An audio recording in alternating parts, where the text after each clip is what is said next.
171 centimeters in feet? First of all, we need to know the value of 1 centimeter in feet.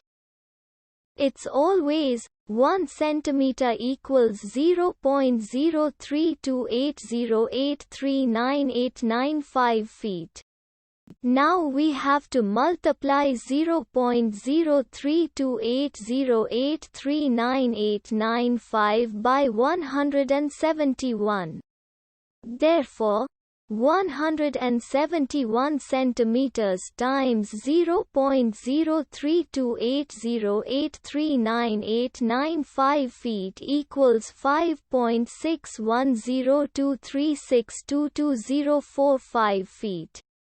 So, in other words, 171 centimeters equals 5.610236220045 feet.